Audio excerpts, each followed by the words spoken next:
আসসালামু আলাইকুম। কেমন আছেন সবাই? আশা করছি আল্লাহর রহমতে ভালো আছেন। তো আজকে লাইটরুমের এমন একটি ভার্সনের সাথে আপনাদের পরিচয় করায় দিব, যেটা আপনি ইউজ করলে থাম্বনেইলে যেমনটা দেখেছেন, এক ক্লিকে আপনাদের যেকোনো ড্রেসআপ চেঞ্জ করতে পারবেন। তো এইটা আমরা অনেক এআই বা অনেক সফটওয়্যার দিয়েও করতে পারি। বাট আমরা কিন্তু চাইলে এখন লাইটরুমের প্রফেশনালভাবে আমরা এক ক্লিকে লাইটরুম দিয়ে চেঞ্জ করতে পারবো। তো এটা কীভাবে করতে হবে, এই লাইটরুমটা কোথা থেকে ডাউনলোড করতে পারবেন, তো সম্পূর্ণ থাকছে এই ভিডিওতে। তো ভিডিওটি না স্কিপ করে সম্পূর্ণ দেখতে থাকুন। আর আপনারা যারা আমাদের চ্যানেলে নতুন, তারা অবশ্যই চ্যানেলটি সাবস্ক্রাইব করুন। আর যারা অলরেডি করেছেন তাদেরকে অসংখ্য ধন্যবাদ। অলরাইট কিস, তো আমরা চলে আসলাম লাইটরুমের ভেতরে। তো লাইটরুমের ভিতরে আসার পরে আপনার এই কাঙ্ক্ষিত ছবিটা নিয়ে নেবেন। তো নিয়ে নেওয়ার পরে এইখানে দেখতে পাচ্ছেন আপনাদের এখানে একটা রিমুভ নামে একটা অপশন আছে, এইখানে ক্লিক করবেন। ক্লিক করে দেওয়ার পরে এখানে দেখতে পাচ্ছেন জেনারেটিভ এআই, এইটাকে আপনারা এখানে অ্যানাবল করে দেবেন। এটা অফ থাকবে, অ্যানাবল করে দেবেন। তো দেওয়ার পরে এখানে ব্রাশ দেখতে পাচ্ছেন, ব্রাশ সাইজ দেখতে পাচ্ছেন, আপনার যতটুকু ইচ্ছে নিয়ে নেবেন। তো আমি ভিডিওতে যেমনটা দেখাইছি, ভিডিওর প্রথমে যে আমার ড্রেসআপটা আমি চেঞ্জ করছি, মানে আমার শার্টটা। তো আমি এখান থেকে যেখানে যেই শার্টটা চেঞ্জ করবো যেহেতু, তো আমি এইভাবে ড্র করে নিচ্ছি। তো এখানে একটা অসুবিধা আছে কি, যে আপনার একবারই ড্র করতে হবে, যে আপনারা ছেড়ে দিবেন আবার করবেন ওইভাবে পারবেন না, এখানে একবারে ড্র করতে হবে। তো এইটাই একটু সমস্যা।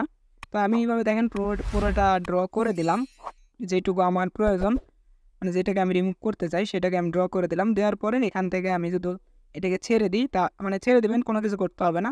তারপর দেখেন এখানে আমাদের জেনারেটিভ হচ্ছে, আমাদের এই ফটোটা থেকে নতুন কিছু আসবে, সেটার এখানে একটা জেনারেটিভ হচ্ছে। আমরা একটু অপেক্ষা করবো, আর অবশ্যই নেট কালেকশনটা চালু রাখবেন। অলরাইট কেস, তো দেখতে পাচ্ছেন এখানে কিন্তু অন্য কিছু জেনারেট হয়ে গেছে। তো এটা আমার কাছে খুব একটা ভালো লাগতেছে না। তো কী করবেন, এখানে রিফাইন এটাতে দিয়ে দিবেন। তো দিয়ে দেওয়ার পরে দেখেন আপনার সামনে তিনটা কিন্তু অপশন আছে। এই যে এখানে ক্লিক করলে আপনি আরেকটা অপশন দেখেন, আমাদের এই যে চেঞ্জ হয়ে গেল, দেখতে পাচ্ছেন। এইভাবে মূলত আপনার এখানে চেঞ্জ হয়ে যাবে। আপনার যেটা পছন্দ আপনি সেটা নিয়ে নেবেন। ধরেন আমার ওইটা পছন্দ হয়নি, আমি চেঞ্জ করলাম, আমার এটাও পছন্দ হয়নি, আমার কাছে এটাই ভালো লাগছে। তো আমার কাছে এটা ভালো লাগছে, তো আমি এটা নিব। তো কী করবো, এখান থেকে ডান এটা দিয়ে দিব। তো দেওয়ার পরে আপনারা এখান থেকে রাইট চিহ্নতে দিয়ে আপনারা এখান থেকে সেভ করে নিতে পারেন। ধরেন আপনার এটা পছন্দ হয়নি, আমি এখান থেকে এটাকে সেভ দিয়ে নিই প্রথমত। তো ধরেন ওইটা আমার পছন্দ হয়নি, তো কী করব, আবার নতুন করে এগুলো সব রিমুভ করে দিয়ে আপনারা আবার নতুনভাবে এইখান থেকে যেভাবে করছিলাম সেভাবে সেম টু সেম করবেন। তাহলে দেখতে পাবেন যে আপনার আবার নতুনভাবে চেঞ্জ হয়ে গেছে। মানে এখানে আপনার পছন্দ না হইলে আপনি দ্বিতীয়বার করতে পারবেন। আচ্ছা, দেখতে পাচ্ছেন আমাদের এখানে কিন্তু এটা চেঞ্জ হয়ে গেল। তো এটা ভালো না লাগলে কী করবেন, রিফাইন এখানে দিয়ে দিবেন।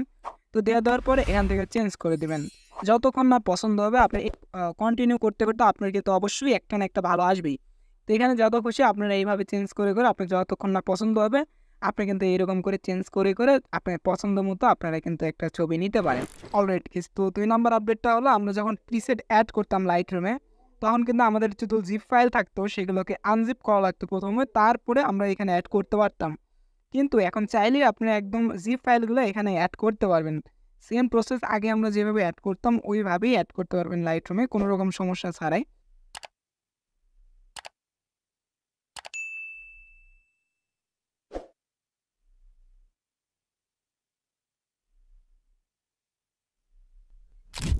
অলরাইট গাইস, তো আজকের ভিডিওটি এই পর্যন্তই। সবাই ভালো থাকবেন, সুস্থ থাকবেন। আল্লাহ হাফেজ।